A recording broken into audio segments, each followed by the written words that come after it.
In more entertainment news, the CEO of Netflix has brilliantly reframed the conversation of Netflix becoming a monopoly at the Senate antitrust hearings for the Warner Bros. Acquisition. YouTube is not just cat videos anymore.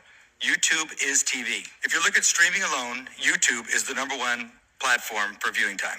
They have NFL football. They had an exclusive deal for the Oscars. They have a deal with the BBC to produce original programming. Some of their creators have bigger budgets than typical Hollywood television shows. I would point you to the comments of Neil, the CEO of YouTube, who just drove a point to the fact that YouTube creators are buying Hollywood studios and producing content at very competitive levels today. And he himself calls it TV. What people also miss is about 50% of the engagement on YouTube today happens in the living room on a TV. I think people largely think of YouTube as a mobile device service, and it is 50% today and growing very fast on television. Netflix, with all of our success, are only about 9% of TV viewing time in the US. With Warner Brothers, we'll be about 10%.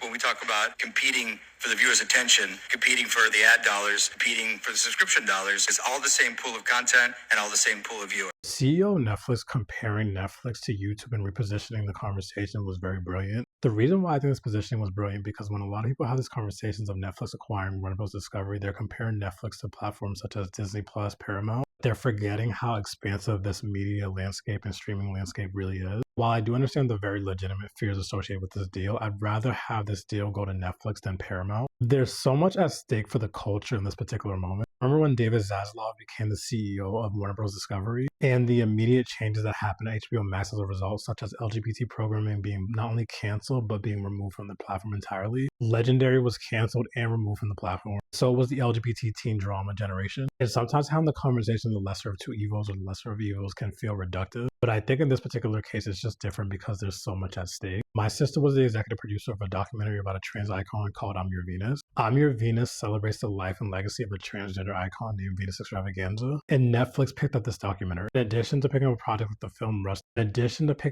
Rustin, which was produced by the Obamas about the civil rights icon Bayard Rustin, who was LGBT. But when it comes to this conversation about where Warner Bros. Discovery is going to go, I'm easily team Netflix over Paramount. But let me know what y'all think in the comments about Ted Sarandos comparing Netflix to YouTube. And also let me know in the comments what you think about the Senate hearing and possible deal. Netflix has no political agenda of any kind. I would tell you that. Well, then why is your children's program so full of this highly sexualized, highly controversial agenda? I don't understand it. It seems strange to me. We are definitely going to continue this conversation because there's so much going on at the Senate hearings.